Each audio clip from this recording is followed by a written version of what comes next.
What is up, everybody? It's your boy Davis on CFG Games. I am with the CFG Gamecast crew with Smitty and Lex with a special episode that I was wanting to do for a long time because there's going to be games that we all overlap and we all play at the same time. And I just wanted to have its own special discussion instead of using the podcast itself for it. So this is our very first ever spoiler cast for a specific game. So this is very exciting. I'm definitely looking forward to be chatting it up about a specific game. And also, what we're going to probably do on this is this is not live. We are not using Twitch for feedback. It's mostly us just having a full fledged out discussion about it. So we are going to release this on two different outlets. We're going to release it on YouTube in video form, and we're also going to release this on podcast form.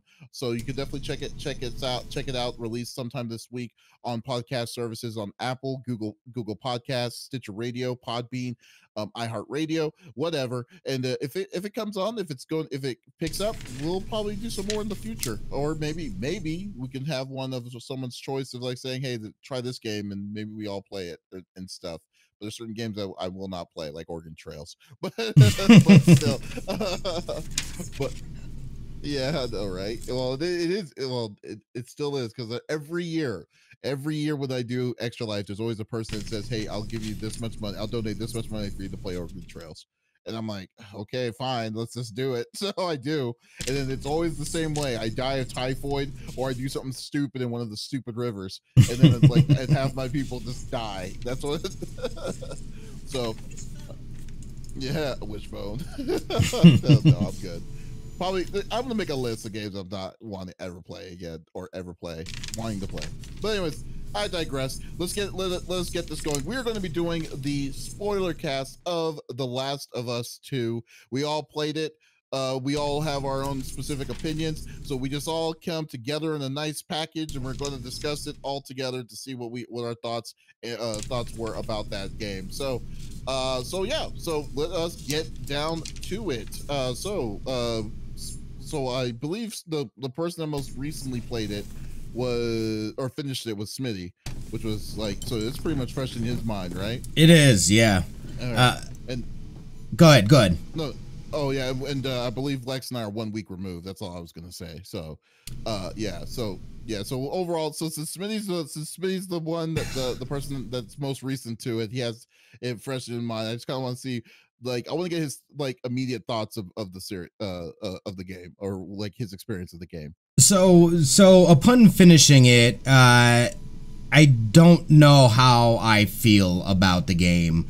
I enjoyed playing it. It felt very familiar, a little, and I would say maybe a little too familiar. They didn't really do anything new as far as like with the gameplay. It felt very much like playing the first one. There were some new weapons that we got to use, so that was pretty cool. I enjoyed playing with the different weapons and whatnot.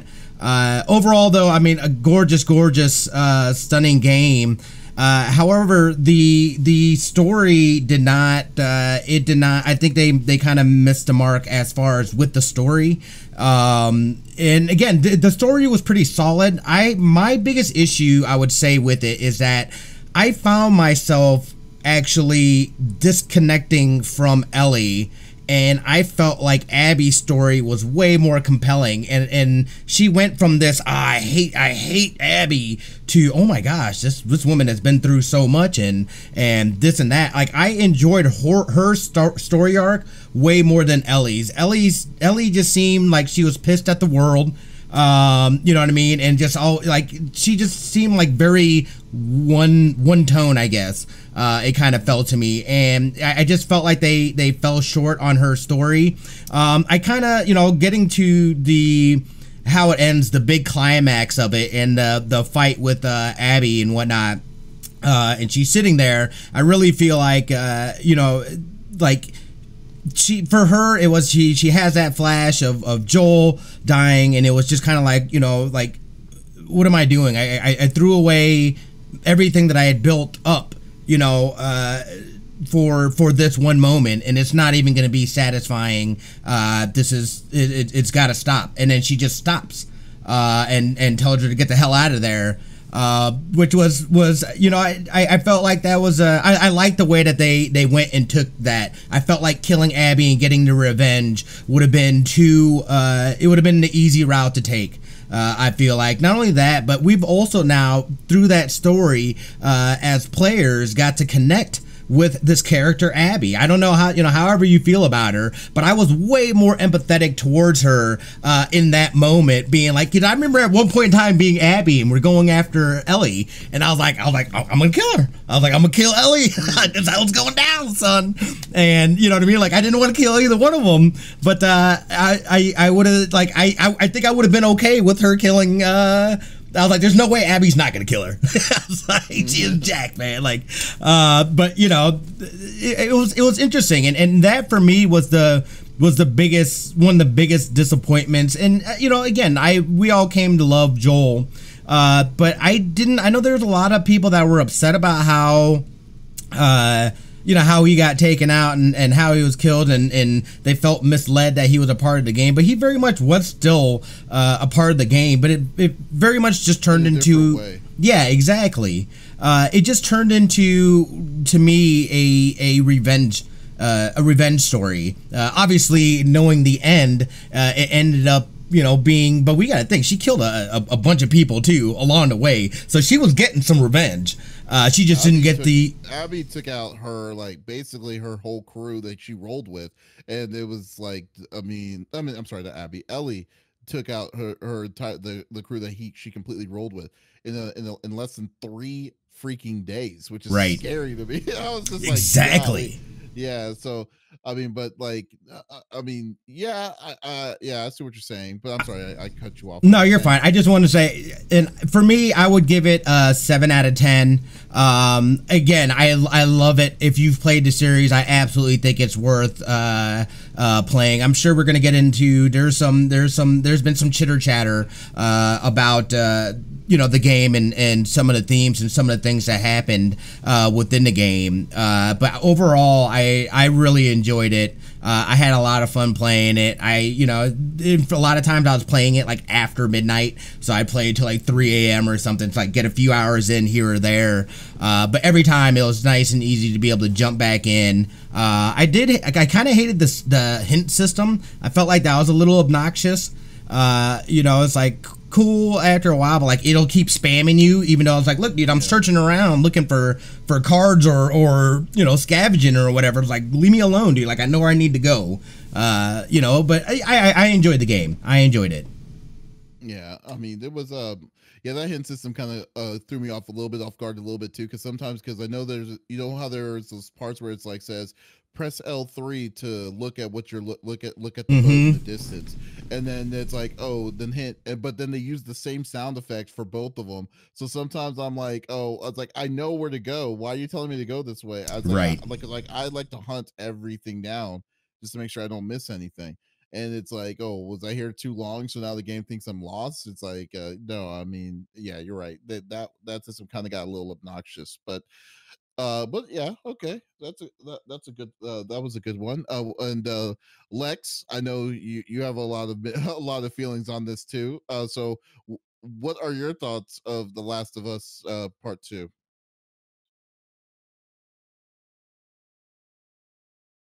Hmm. Came out. Hmm. First time rather, it was my first try as well, but I'd waited years to play either game because I knew there was going to be a second one, and I joke that I have muchness and I need to play the second one now if there is one.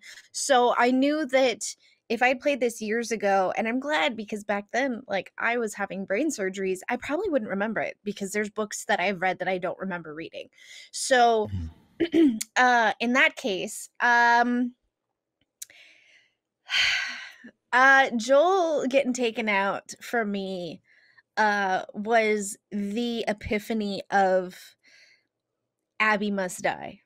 Let's be honest. I think it's fair to say that I think that's like that for everybody who played this game. It was like, so, you did what? Yeah, no, you played golf with his head, you must die. And Adam, we talked about this on the podcast previously that like I really connected with Joel. I'm a huge daddy's girl, and maybe I put too much of myself into this and a little too much of my dad into Joel's seat.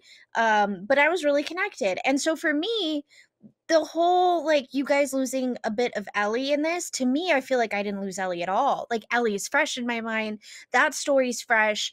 Everything about it is fresh. And so going from this extension of, and I think it was for like everyone in my chat too, because when we would switch to Abby, it was like, oh, not this again, groans from everybody. It's like, great, can we throw her off a roof? And I'll be honest, I did a couple times. Just because I could, because we were all mad at her, like, throw her off. And, like, I would say 22 hours in was when I started to not mind being Abby. And I'll tell you why. Because she's gone through the same things Ellie has. She's lost people, she's lost everyone, just like Ellie has.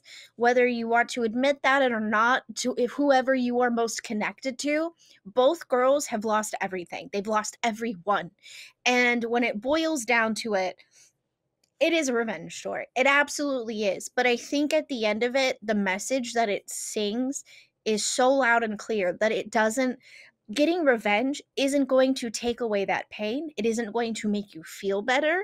It isn't going to give you this new life's purpose, because that's not what it will. And I think we take that for granted in our real life, like whether it's like microaggressive revenge or like full blown like punching people in the face. It doesn't feel good at the end of it, right? Maybe you got that anger out right at the end, right at the beginning, but eventually like that is going to take a turn on you and you're going to feel regretful. And I think, ah, man, the whole story to me, and I loved Lev. Spoiler alert, I loved Lev, loved his story. We can talk about that, the three of us, more in detail in a little bit here. I think he was a pivotal part of making me enjoy Abby, her gameplay, and what she was about. Because without Lev, I would have kept throwing her off a fucking roof. Honestly, I would have. And and if you look at it, the characters as Abby and Ellie, they are polar opposites. I'm a huge book nerd, so I pick up on these things. Abby is built like an ox. She's taken her aggressions from losing her dad and not being able to save him, and her then feeling weak out in the gym. Literally, she's been bench pressing for years so she doesn't feel weak in her real life, that she can save whoever she has to save when she has to save them, because she's never going to let that happen again, right? But it does happen and she can't stop it. There's nothing she can do. And I think that's a huge realization for her story arc as well. Whereas Ellie, Allie's my nickname for my god kid, sorry. Ellie is built like me. She's frail, she's thin, she's tiny, and she's gone through almost the same experiences as Abby, but in a polar opposite kind of way. But they're totally different. She's shorter, she's smaller, she's tiny. And so this character, there's a few times where you're as Abby without a weapon having to go up against Ellie, and you're scared of her and hiding from her, because no matter what size she is, she can kill you, and she can kill you easily. Like that's how they've taken their life stories as of late and turned it into, I'm never going to let that happen to me again. And we know this with Ellie because of the conversation she has with Joel that we can't hear, that's just for her and Joel, where Joel tells her, I will never let anyone touch you again. Well, Joel's not around anymore. So now she's kind of taken on Joel's persona of a killing machine, essentially, because we've seen him do it how many times? And she's taken on that role, and she's good at it. She's been good at it. And so why has she ever had to go to a gym and lift weights? She hasn't. She knows she's good at what she does, and she's fantastic at it. And so these two polar opposites are just coming at each other, and it's riveting. And I have to be honest, I give it a 9 out of 10. I loved it. I loved everything about it. my chat was mad that we didn't kill Abby, and I'm sorry, Ravage. I can't help you. We had a lot of people mad that it didn't go the way that they wanted it to go. And I think, like Smitty said, it would have been easier for one of them to die. That would have been the easy way out. But then what? What did that accomplish? It accomplishes nothing. They're all still in it this. accomplishes satisfaction. That's what it accomplishes. For Ravage, but for the bigger scheme, like what does it accomplish? It doesn't. I mean, they're still in this wasteland. They're still in 2039 where it doesn't matter. You know, the people that they trust, they still have to keep a side eye on. You know what I mean? Like you either get murdered by your own people or by clickers. And it's a sad story. Like you're either in a cult or you're in the wolves or whatever other faction there is. And you're constantly in a fight for your life, whether it's against other humans or the clickers. And I think it shows that these two girls with their revenge story, it like what does it matter? At the end of it, it's like it solves absolutely nothing. And honestly, I think a lot of people could take a page out of that book because it's true. It really doesn't. And I mean, if we want to get into more details, we can. But yeah, Abby playing golf with Joel's head was just yeah, pretty hard. Yeah, it was pretty harsh. You know, sorry, you scared me. You know what this? It kind of reminds me. I mean, it's the same concept as The Walking Dead, right? You have this virus or something that's come out and it's overrun the world, but opposed from the threat of the zombies, you see that there's more issues dealing with people and different factions and different belief systems and things like that. You know, it's like it very much reminds me of The Walking Dead. Right. Like, like, I mean, definitely, this game definitely shows off that there's more to it than just the clickers that were in the game, or that was in the game itself. And that's how the first one was like, too. Like, eventually, like, because, like, I didn't even think about, like, other factions that were inside that game until you beat the Fireflies, and then until you beat the random bandits and stuff that were there. But I guess on my side, it's kill or be killed. Don't trust anybody kind of mentality. But if you think about it, if that happened now, that's exactly how it would be. Because none of us at the end of the day can really come together. Maybe a small group of us are intelligent enough to figure out that it doesn't matter what your beliefs are. Let's try to save the human race. That's just kind of how it would be. And it sucks to think about it, but that's the truth. Yeah, but I mean, okay, yeah, but like, I definitely, I mean, yeah, that's what made The Walking Dead at the time, for its time, before they kind of jumped the shark later on, really good. It was like, oh, okay, it was more than, it wasn't the fact that it was zombies that was holding people back. It was now you had to worry about zombies and now society, like how society is going to be, and that's exactly what the Last of Us Part 2 is. It was like, because most of it wasn't the fact that the clickers are there, but then when you seriously think about it, there are the roamers, the ones that are recently infected, but the ones that are more serious, like the clickers and the stalkers and the bloaters, the ones that and stuff, they have to be like, like in these incubation periods, like, or the areas where it's like fully pollinated and all with the pollen and stuff, because they don't like going in the outside and stuff. They stay in those really dark areas. So like remember, like the hospital, that hospital stage where you fought that really crazy one, that giant was one, crazy, dude. Where it's like ripping off pieces. I almost spoiled it for Smitty. Sorry. Yeah, that was hilarious, but I love that fight. That fight was awesome. So like, but it was like, when you get to those points, you can live around that because it's simple. Don't go to those places, because that's what it was. That's how it was mostly was normal. That was normality, and then people just had to be on their, like, their A game, on alert, just to make sure that they're not going to get taken out by the ones that are recently have converted and stuff. But it was like, but then you had, like, especially in Seattle, when they said, like, originally there was multiple factions in Seattle that caused this break. Before the wolf, there was the Fireflies, but then even besides Fireflies, there was Lev's group, the I forgot what they called them, but the It was Oh well, they call them scars, but it's like technically scars is their Seraphites, yeah, the Seraphites. Yeah, but technically it's like a derogatory term with scars. But still, it's like you have to worry about these kind of people as well as people trying to, and then your normal everyday surviving. So like so that's what I definitely loved about this well, that's what I love about the world of Last of Us. Now, with that being said, for my opinion on, I actually had a really pretty interesting point, Lex, because I know y'all were saying, you say that I'm the most pessimistic or the most, the most strict when it comes to it. Smitty is the most optimistic person that I know when it comes to this kind of thing. And if Smitty gives it a 7, then I'm thinking to myself, okay, so so something's up. So like, and I feel like I feel like the game kind of missed its mark on me a little bit.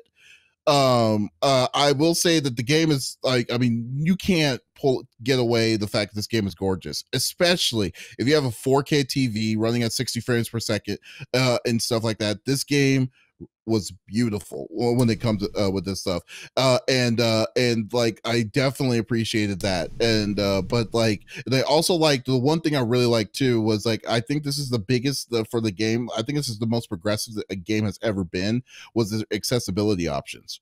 Their accessibility options was incredible on that. Yeah, so like I think that because I mean I know you have like lists of different kinds of issues and stuff that's why you don't usually like playing console games and stuff.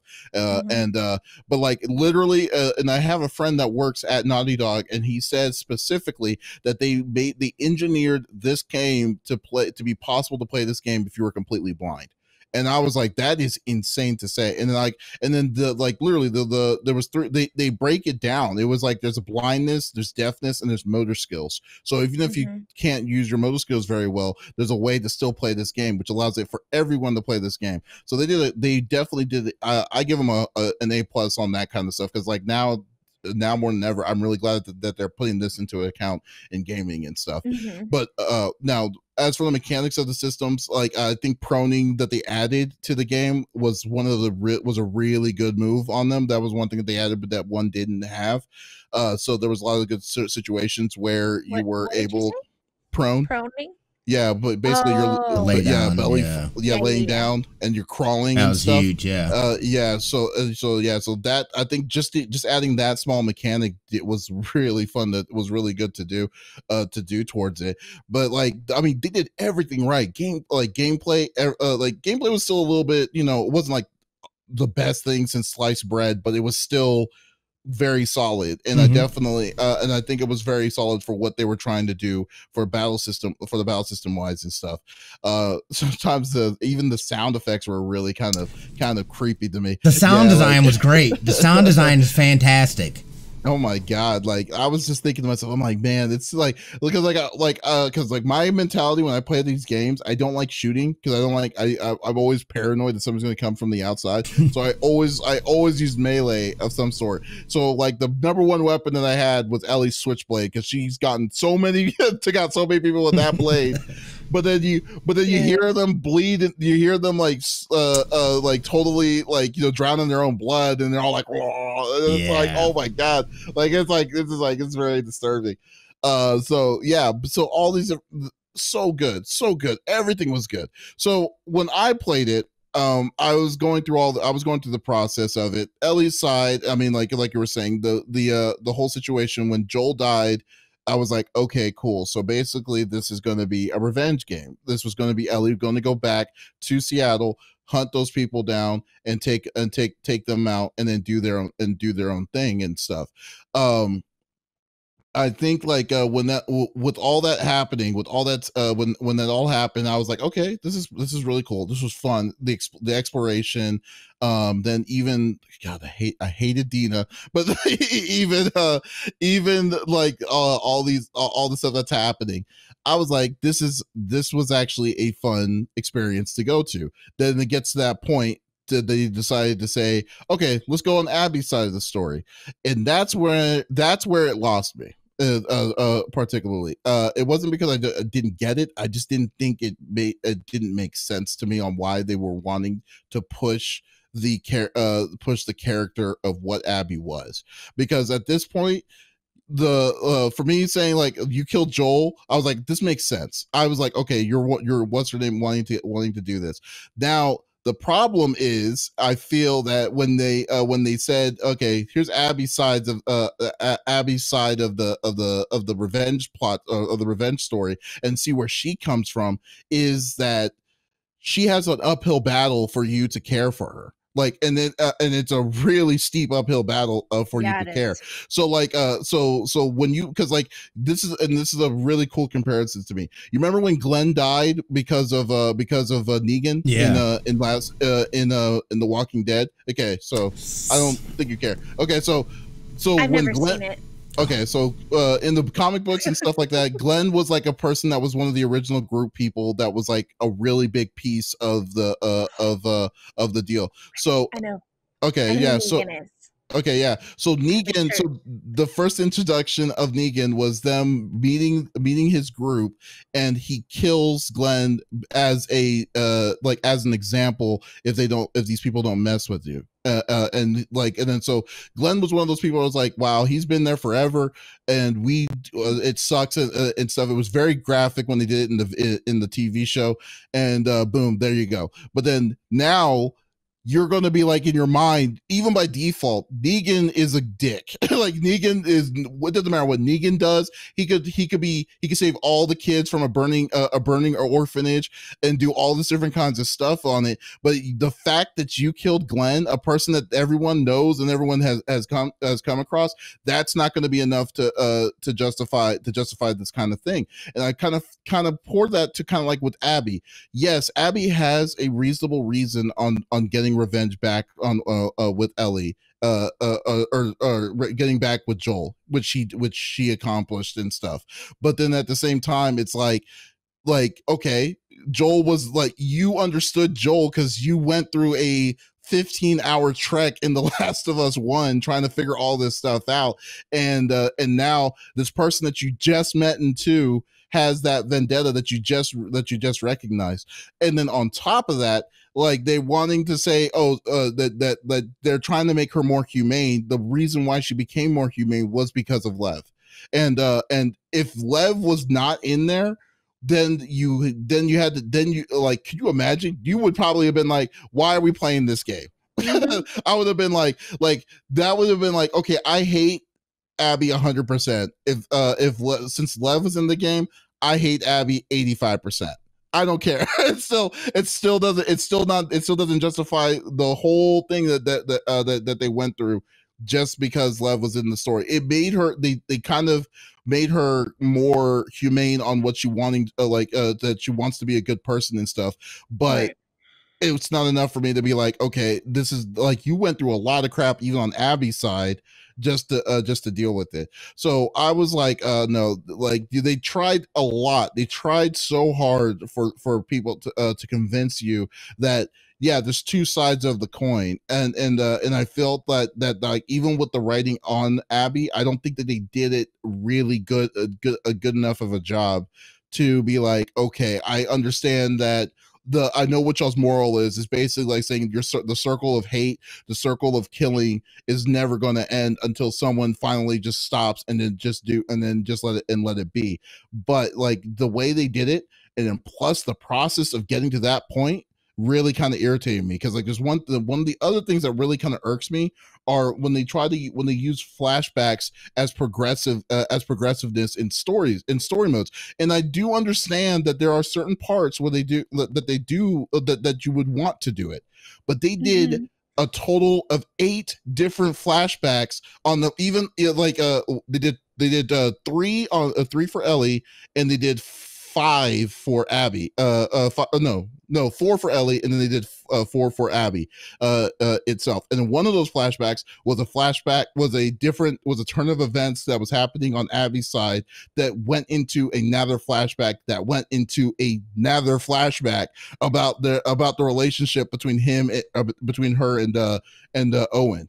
And I was like, oh my god, it's like, and then it was so ridiculous to me that they were going to this part, and I did not I just couldn't stand, like, I mean, I was just like, come on guys, seriously. Like, I understand that there's the parts where like the hospital scenes and stuff like that was like, okay, so it shows trauma, it shows PTSD on the fact that of what she's experiencing of when she finds out her dad died, and what she could have done, or what it could of the possibilities, or what's in her mind when she met Lev and what's her name, Lev and his sister.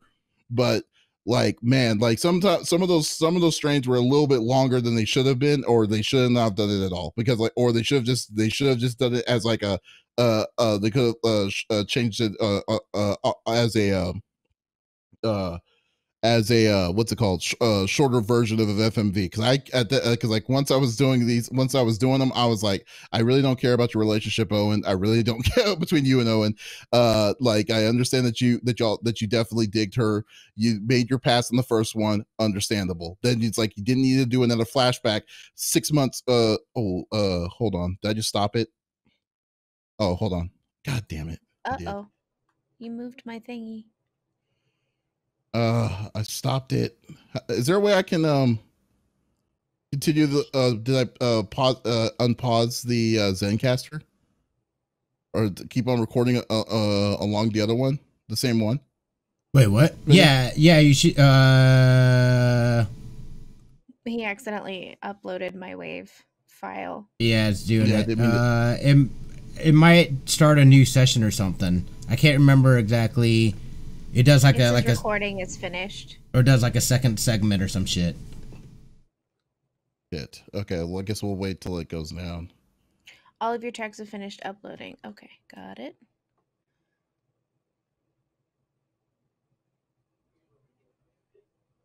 Going through the solo track on the wave format.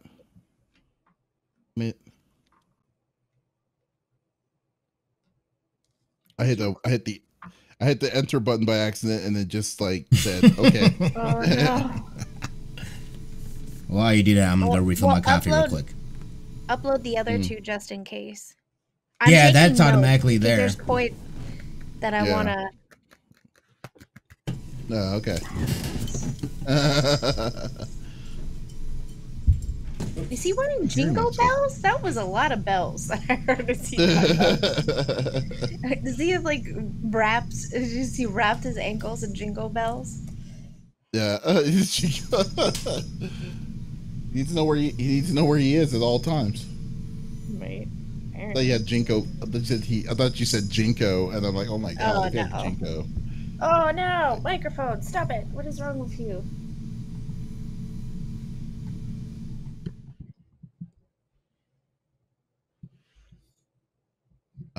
Where am I? Yourself. The microphone? Yeah. Hold on. Loves itself.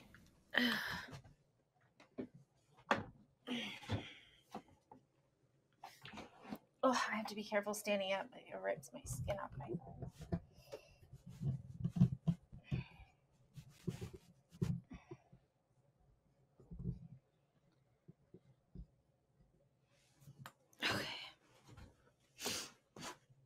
Maybe I'll just sit. Ah! Okay. No. Adam, help me. You need what you probably need is this. You need probably a stronger. It just needs to go back into its slot. Like it's out of its slot. How did it get out of its slot? I don't know. It did this last week too.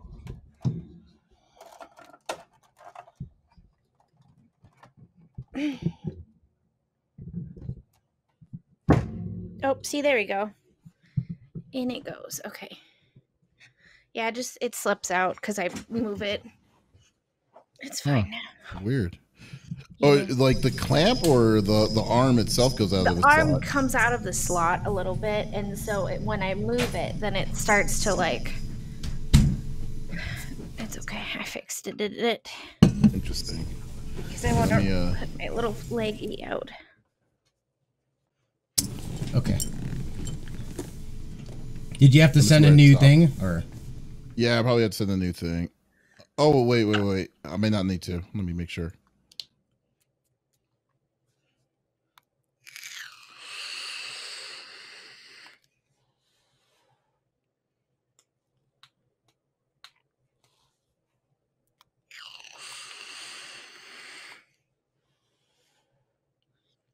It's like when Dax presses a button and he mutes my OBS. I don't know how he does it, but he knows. He sits up here and like he'll like try to like get me to pet him, but like it just floods my keyboard with fur.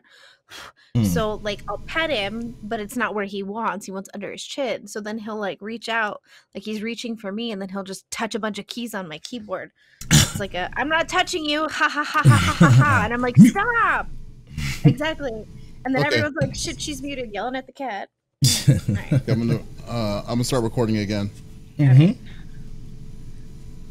Recording.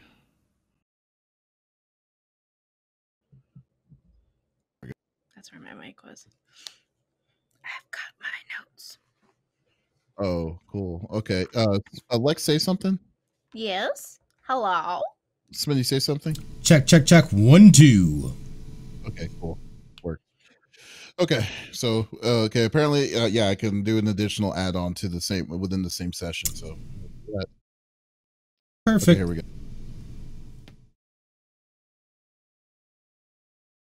Can you listen to the last one so you know where you were? Yeah, I did. I just did my. I just did. Perfect.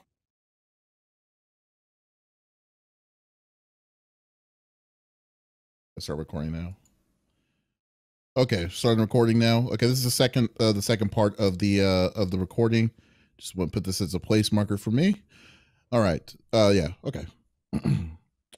So sorry, had a technical difficulties by me messing up. I totally boofed that myself. But anyways, like I said, like I was saying, I was just saying that like I didn't like some of these flashbacks where I think either were too long or they were just monotonous on what they were trying to reflect. There are certain I'm not saying they should not use flashbacks, but I will say that they needed to. I felt that the way that they were trying to be like, oh, this person had a love life, like a love life, or was in love with this person, and then this person moved on, and then did with other things that were happening. I was like, I just did not care. I mean, I really didn't. I mean, I didn't care about Owen, or I didn't care about Mel and them. The only thing that Owen's contribution was besides the fact that he basically made a death wish by leaving Ellie and them alive, was the fact that that they have a reason to go to California. That was it. I mean, for me, but yeah. So, but anyways, overall, I think the story itself, I feel, was not as good as the first one, in my opinion, and I think that and it definitely showed. And I feel that they were wanting to do. I think that they put a lot of different aspects that they were wanting to put in the second one, story wise, to fill. Because I mean, they had two different love triangles in this game. I mean, when you think about it, they had two different love triangles in this game, and then like and they were both annoying to me. So I was just like, this is very odd to me. I mean, there was different aspects that they were wanting to do, different things that they were wanting to convey with different characters. They wanted to introduce new characters to you, but I just couldn't relate because the only thing I tried to keep the open mind of like seeing what they were trying to go with Abby, but I feel that direction was already clouded because there was something that she did that was pretty much unforgivable. That was like that kind of made me kind of close off. I mean, maybe inadvertently close off on her towards it. But like overall, the game, but I agree with Smitty, and I definitely, I agree. I mean, definitely agree with Smitty on saying that. Yeah, I think it's a must play. I mean, you still have to play it. I think the story, even though the story does fall off for me, I think that the game is beautiful. The game, I think the fighting, everything of it was good. If you played the first one, you definitely should try the second one. Maybe not get it at full price, but definitely get the definitely experience the world. Just keep an open mind, I guess, is the biggest thing. Just keep an open mind from everything that it was. But I would have to rate it, in my own personal opinion, would be like a 6.5, 6.5, maybe. No, 6.5 is good. I would give it a 6.5 at its best. The reason why I give it a 6.5 is because of story. It's 100% story. You can't. I mean, there was nothing wrong. I liked about. I mean, everything else worked in all the good engines in myself, but like that story really brought it down, in my opinion. Yeah, and I understand where you're coming from. Like I took some notes because and like I've told both of these guys, like I appreciate Davis's opinion on games and why he didn't like X, Y, or Z. Because a lot of the times you'll ask somebody, "Why didn't you like this game?" Well, because I didn't like it, and they get defensive. And it's like, no, I just want to know your opinion. Like, what I don't understand why in this climate nowadays everyone gets defensive. If you didn't like it, you didn't like it. That's okay. I'm just Mhm. curious as to why or what made you give it the rating that you did. I took some notes. So I think the reason that they show I not think. I mean, I'm like 99% sure. The reason they show that there's two love triangles going on is because in the setting that they're in, a lot of the times in like middle school, we all go through that, right? You date someone that your friend dated or vice versa, and it happens, right? But it's because you're in these smaller cliques, these groups in school. Well, take that and put it in a climate where your friend may go out on a run to try to get more supplies and they don't come back. So their dating pool just gets dwindled smaller and smaller and smaller. And I think that's the whole point of them showing two love triangles on either side, that no matter, it doesn't matter if you're part of the wolves or if you're in the colony that they have, which I think they just call it Maria's colony, if I'm not mistaken. Mhm. Um, that they I all don't live know. in. Yeah, they don't I don't think they actually have a name for it. Mhm. You know, your dating pool is like X amount of people, and that gets smaller and smaller by the day, the week, the month, the year, however you want to take that. And so I think that's why they show that. Now, the flashbacks. Okay. I've seen Mhm. a lot of people online getting confused about it, and you're a very intelligent person. Smitty is intelligent. I'm intelligent. We know that they're flashbacks. I don't think, and this isn't to say that all people are stupid. I'm just saying you also have to take into account that sometimes people aren't as smart as you think they are. And I think that's why the flashbacks are there because, you know, we are the average bear, essentially. And I liked the flashbacks and the fact that it was showing this psychological PTSD moment for all of them, and that yes, you're getting these flashbacks, but the ending to each one is absolutely different than the first one. Even though we're like, oh, great, we're in the hospital again for Abby. What's it going to show? The dad's alive. He gets shot. The dad's dead. He's on the floor. He's being resuscitated.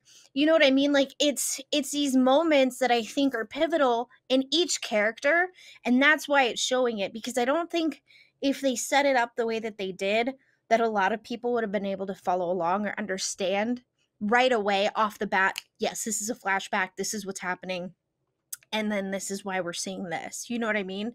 And I think we have to take into account that as smart as we think people are, they're half that intelligence because sadly that is the truth. And you know, we all surround each other ourselves with intelligent people because like minds. However, that's not always the case. And um so yeah, I wanted to touch on those points because Well, the I flashbacks appreciated itself, them. yeah, but I mean, like, I'm not saying like I said, like, I don't think the flash. I think flashbacks absolutely need to. They need to put some. Will add context to what they were telling. But I'm just saying the amount of flashbacks that they did is where I think my biggest problem was because, like, Ellie, like for instance, Ellie and Joel. You remember the time when they went to the I don't know, was it a The hotel? museum? No, no, not the museum. The museum was one because it was showing like when was one. I feel that that was something that should have been that should be in it. But the one when Ellie was needing to get guitar strings because like the guitar strings were still were but they needed to go to the one to go to the music store, but they had to Mhm, cross through this hotel or something because the road they went to the music store was mhm. completely weathered. Like that whole scene, the only thing that you got out of that was specifically oh, there's two lost travelers that originally left the village maybe a couple months back, but we never heard from them again, and that was it. Like it was more like it was like okay, so they were trying to have a time but the quick moment of it was they had was that Tommy was trying to give them a time for them to bond of some sort Mhm. before she found out the realization of what really happened. But that whole scene was like an hour long, It's like, I mean, that kind of those kind of things was like there's ways to depict that you could do those kind of sessions of what's it called, like for instance, like if that was the case for them to be doing an hour-long flashback for that, why would it be like when Ellie finally decided Abby, it was that she wasn't going to kill Abby, it was because of two brief flashbacks that he had with Joel on the porch, not saying anything, but it was just her walking up to Joel, and then she decides, I'm not going to kill Abby. Like they didn't. I mean, because obviously you knew immediately that there was something that was more into those two things that was in her mind. But then, and then they explained it later on. That's a better way of showing that stuff. If they wanted to show something about of them trying to bond, because it was kind of like it always had like a weird atmosphere between Joel and Ellie at that one ever since they went to the colony, because she felt that there was something more that Joel didn't tell her. But there was those instances that I was like, man, you have to go through all this week. I killed like 30 stalkers, like 30 things just to find out, just to realize, hey, we're not, forget the music store, let's just go back, since we found these bodies, we're going to bury them and stuff like that. That was a useless flashback to me. That's what I'm saying. It's like that added on to the playtime, but didn't really add a lot to the story itself, because they were wanting to show those kind of things, and I'm saying, like I said, so once again, I'm saying I think flashbacks is necessary. I just don't think that the way that they used them utilized the story progression as much as they thought that it was. And to me, it just felt like busy work on certain ones, not all of them, but certain ones that they could have done a better job at. And because even in the first Last of Us, there was no flashbacks. I mean, well, there was a flashback. I'm sorry. The flashback was the beginning, and that flashback was useful because of two things. You knew what Joel had a daughter, and two, it was the tutorial of the game that let you learn how to play the game. And then that was it. And then that tutorial was an hour long. Then it also made you feel like immediately after what happened in after they went to the end and the government was trying to kill them. And then they survived somehow. Like they could have done that. That increased. There was story progression, and there was a good reason for it. And then so that's why I count these things really strictly, because they knew how to progress it very well in a way where people understood it. People didn't need to really think deeply into it, and they were just like, okay, let's move on, and let's go do that kind of deal. So yeah, so that's my I can see how that no, there definitely were some scenes that were definitely filler ish, and they could have done without them, or you know what I mean, it just didn't really progress the story any. My biggest thing though, going back to the juxtaposition of Ellie and Abby, I think maybe the time period in which I had played the original Last of Us, I no longer had as much of a connection to Joel. Really? To Joel actually. Yeah, because I didn't have that. I didn't have it fresh. I didn't do like you where you went right into this intense thing with this man, into all of a sudden next thing you know he's dead. Yeah, so I had a good 6 or 7 years to do that. And again, I didn't like seeing it, but I didn't feel like I don't know. He just, it's like for me, like he very much became Ellie's father figure. Ellie is our main protagonist. This is her story, not his. And so being able to do that, I guess I don't know. I didn't connect as much, and I guess that's why I was able to connect more with Abby and their story, and just seeing kind of the parallels, running together up to this climactic point. You know what I mean? Like I had a lot of fun. Like I enjoyed that part of it. At first it was just like, damn, dude, it's like I gotta go back, I gotta run this all over again. But as I saw like how we got to this one point in the theater, all of a sudden I was just like, oh my gosh, like my view of her had completely changed from where we originally started. And I think it might be the fact that I did not have that same connection with Joel, because I could see how she would just you know, it's hard to, it's almost like I don't know if you guys watched 100, but there's this character called, all right, Murphy. Look at that character's progression from where he started to where he is now. You know what I mean? Like, he has been the villain, the bad guy, and like we're, you know what I mean? Like, but now we kind of see him more of a positive light and that this and that. So, you know, it's like I kind of envisioned that being the same type of character that she is. Maybe there just wasn't enough time for you to be able to say, you know what, yeah, I can forgive her.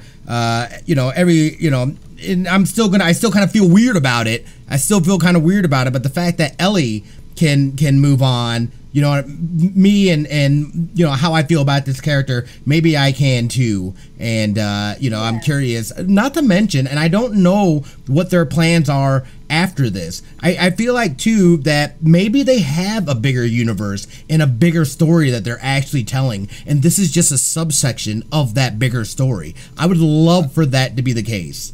That would change. That would change everything. I hope they. Yeah, for me, I'm thinking like I think I'm done. Like I'm mostly done, but I think if they stop, no, I think if they stop with what's it called? If they stop Last of Us Part 2, like if they say they announce that they're not doing any more Last of Us, I think I'll be fine. I mean, like, I don't think that would be. I'm not like the first one was making me yearn for more. Then they got more, and I was like, okay, I think I'm good. I think I got my quota of Last of Us 2.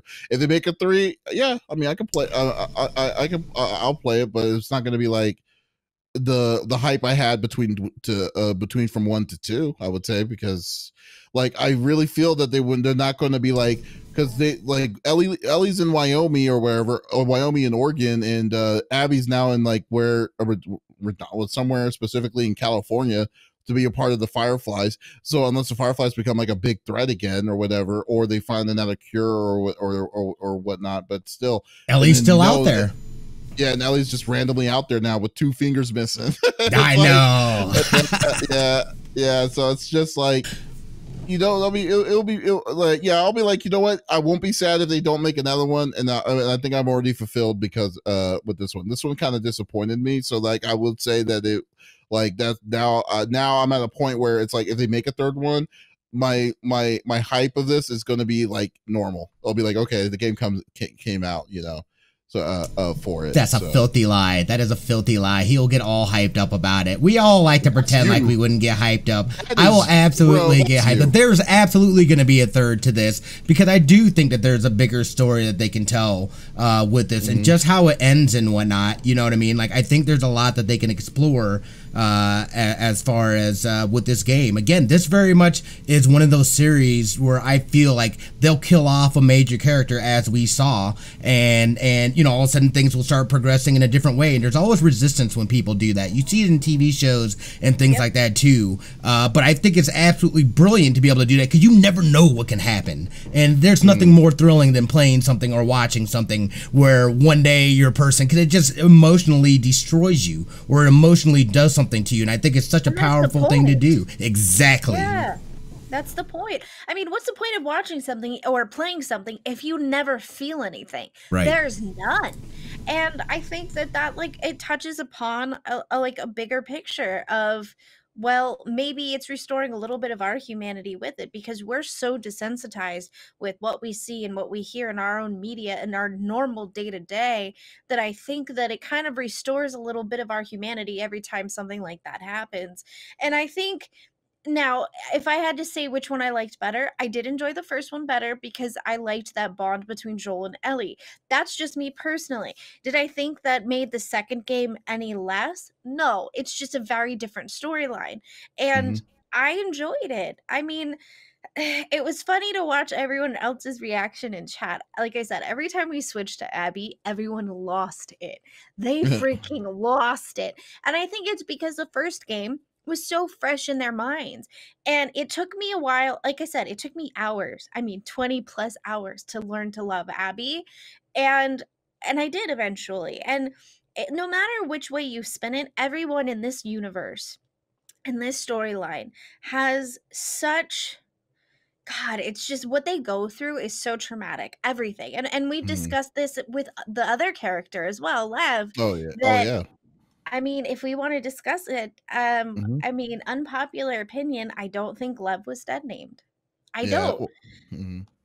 Oh no, Um, I totally agree with you too, because like theoretically, I mean, if you want to go literal in the world, literal in the world, I don't think like the only person that called him Lev was his sister and Abby, and because Abby Abby, met it right. because he Abby was met Lev as introduced Lev. as Lev, right? And Correct. Abby didn't know or cared, and as well as no one should really at that point. But but still, Right. it's like overall though, it's like yeah. So the place that he was fleeing from, the Scars, or the I can never get the name right, so I'm just gonna call them Scars. Uh, Seraphites. yeah, it's like sorry if I offend someone if I call them Scars, but they're really It's Seraphites. But anyways, Seraphites, yeah. but like the people that were fleeing from they didn't accept accept Lev. They saw Lev as a troublemaker, and then when they were and then when he fled because he was going to be arranged married off or whatever, like then the whole thing. So like to me, I think like because like there was a lot of backlash about Lev as a character itself, himself, even like you know, like, and I didn't even know until Lex. Every time I'm saying Lev, I'm thinking mean to say Lex, but Okay. with Lex, A I lot of didn't know L's. until I didn't know that Lex until Lex told us before the podcast that she was like voiceovered by a transgender male, right? Is that right? Yeah. Like who was The it? same character who's in OA. Oh God, what's his name? I'll find Let's it in find just that one out. second. Yeah, Yeah. but it's the same character that's in OA. And if you haven't watched OA, oh my God, the Great first show. season's amazing. Second season, a little confusing. You may have to watch it twice. But the little boy in the OA who has shaved his head in that show as well is the voiceover, and that person is transgender in real life, is the voiceover of Lev. Mark And Ishii? no. No. Hold on, I'll find it for you. But you know, I'd heard within 24 hours of this game being released, all three of Oh, us were like, "Why is there all of this black backlash?" I think you're about to say it, Ian. What? Ian Alexander. Yeah, Ian Yes, Ian Alexander. Alexander does the voice. I tried to see if Ian Alexander is like sad that he played this role or any mentions of it. There's none. And I think if you look at the storyline, if you've played it, because there was a lot of people just saying, "Oh, there's another transgender who's being, you know, treated terribly like the rest of the media." I would disagree with you and wholeheartedly, because how the story progressed, Lev and his sister were thinking they were going to be warriors, right? Fighters for the Seraphites or Scars. Well, sister was a warrior. Right. And She but was.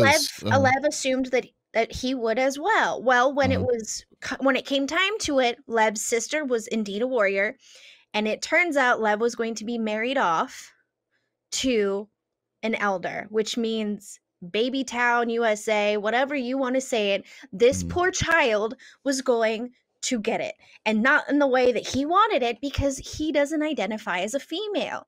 So the compound or seraphites, however you want to say it, only know that this person, whose name was Lily, shaved her head in defiance, which is an automatic no-no, because that's death. That's committing suicide.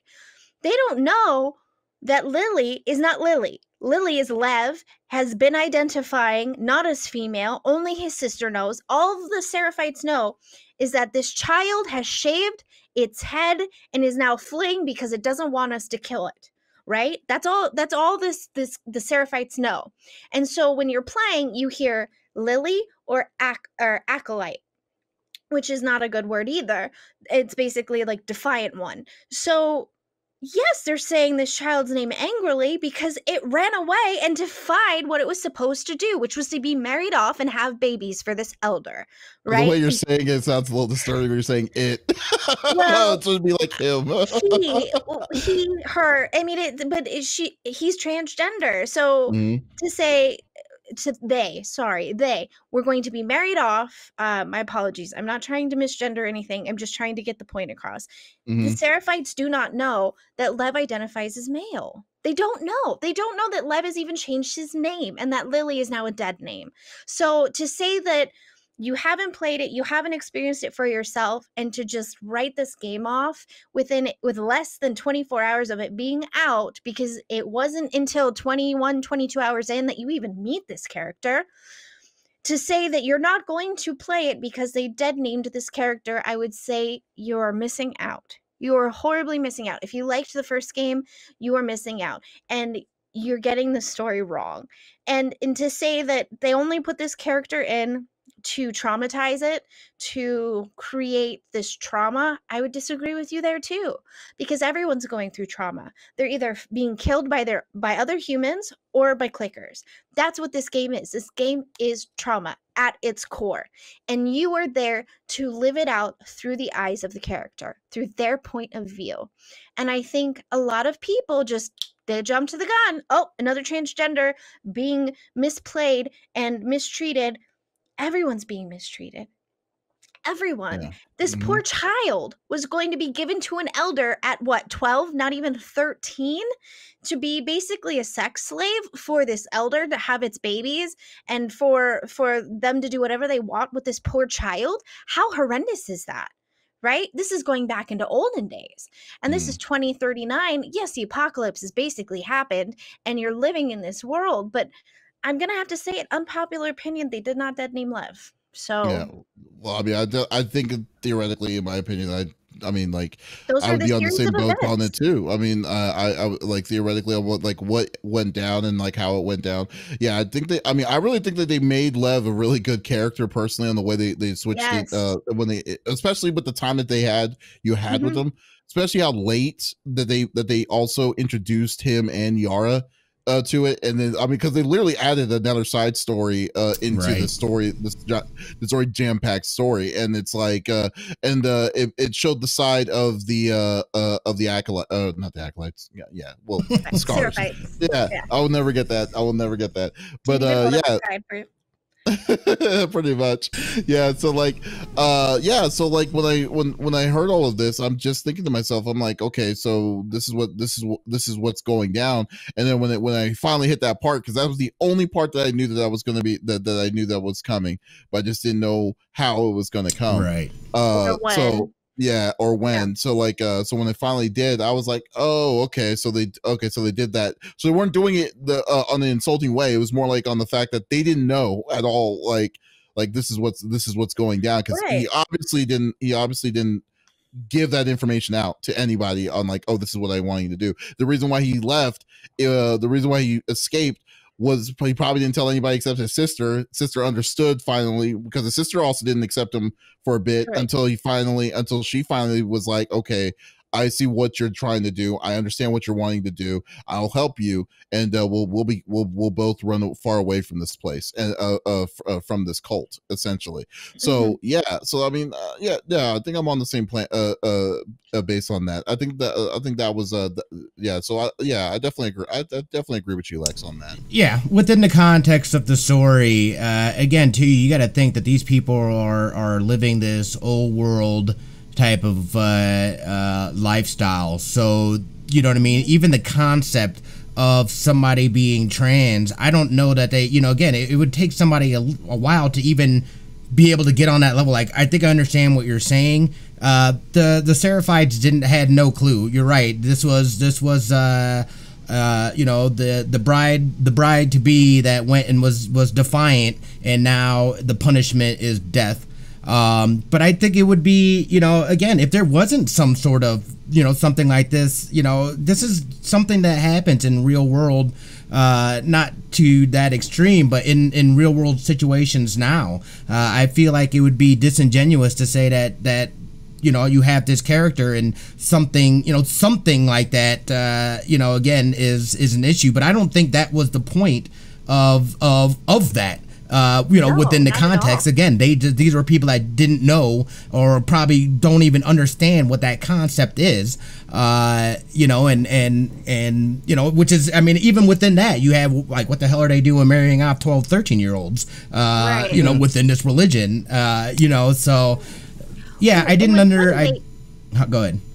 They touch upon it too, that the main person, because you see these beautiful like paintings of, and the reason they call them scars is because they have Chelsea smiles essentially.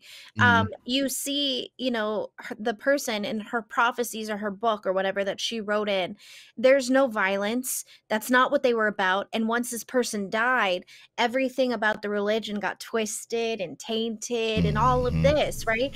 And so it, and she even Lev, he even talks about it, and so does Yara at some point, that it was never in the book before that if you shave your head you're going to be murdered, that you're being defiant, and because you're being defiant there's no like prior punishment to death. It's death. So all of the females, if you look at the group, they all have their hair very long and in this braid that kind of halos around their head, which I think is symbolism of something with their religion. They don't really touch upon that part, but all of the females are to have long hair and it's to be braided a certain way and this and that. And that is that. And if you go against it, that is death. And I think that shows that yes, though the wolves and the fireflies were thinking that the Seraphites were extremists, from their perspective, of course, but now we're actually in it and we're seeing that, yes, they are extremists, they are a cult, and this is why. This is just a small portion of why they are considered an extremist group. You know what I mean? And I think that's really what it touches upon.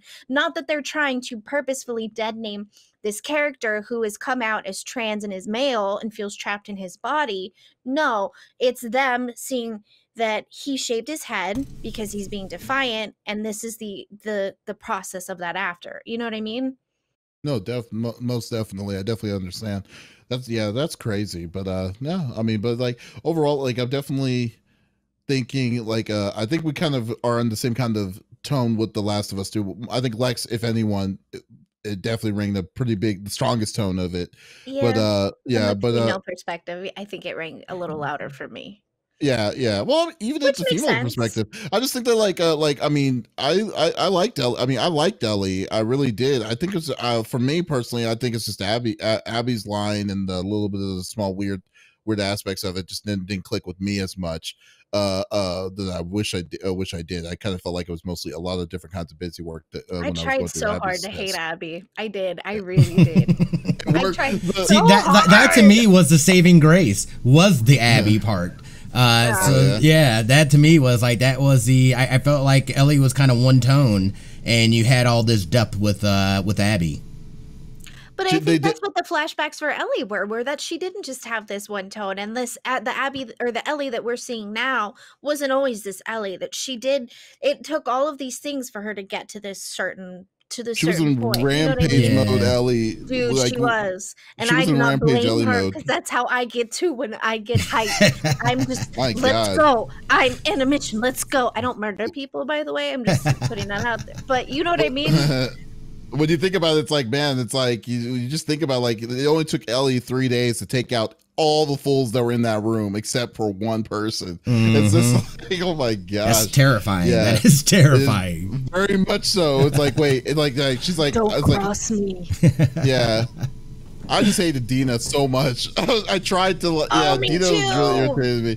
Like, Dina, it's like, it was funny because like in my stream, people were like saying, like, why do you hate Dina so much? It's like, because she's selfish. It's like, how do you know that you're pregnant and then like, or you already were in the inkling thinking that you were pregnant and then you go through this kind of trek, because it's not like it was like immediate, like a week or anything. It was like a month trek just to get over to where they were at. They finally get to it. And then now you're like, okay, I need to stay here for the rest of the thing. I'm like, oh, you son of a gun. Like, I love Jesse. I love Jesse though. I love that character. Dude.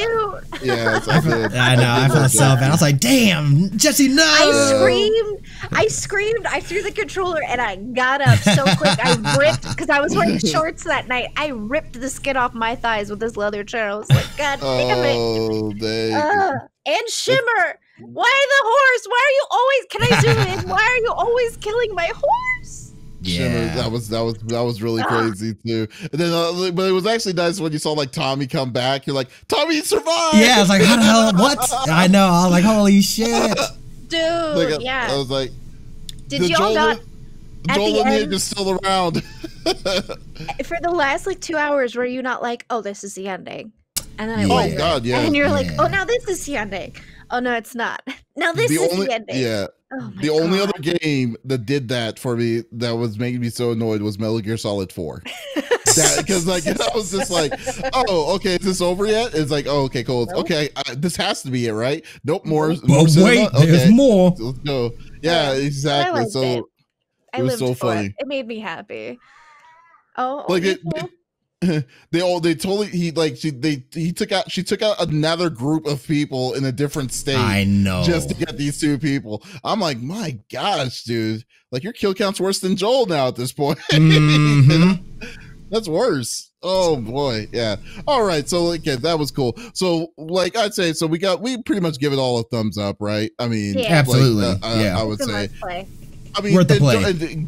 don't get me wrong. I think for me personally, especially as a gamer, a 6 and a 7, like out of 10, doesn't mean you need to cast it out. In my opinion. Now, when you see like when you go on Metacritic and you see a 3 or a 2, when games that bad is either that they just do not work, like functionally work in just normal mechanics, or like or just it just does they just did a half-ass job. This game did not do that in No. any means. I think like the story story wise may not be as strong, but it's still good. So but the biggest thing I want people to really convey on this is that play the game, do not go by other What anyone people else said. the level of Yeah. opinions, because there's too many people, there's too many things downvoting on this thing.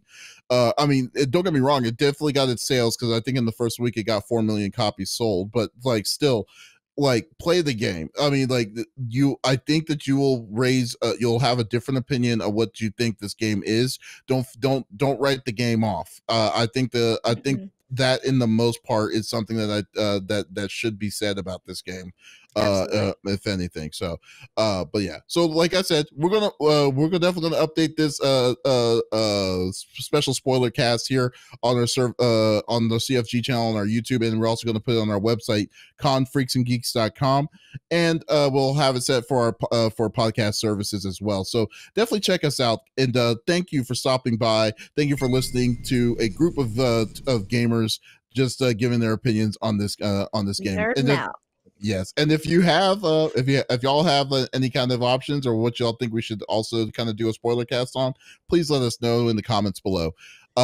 Anyways, this is Davis, Smitty, Lex, peacing out. We'll see you next time. Bye. Sweet. Ta-da. All right, nice.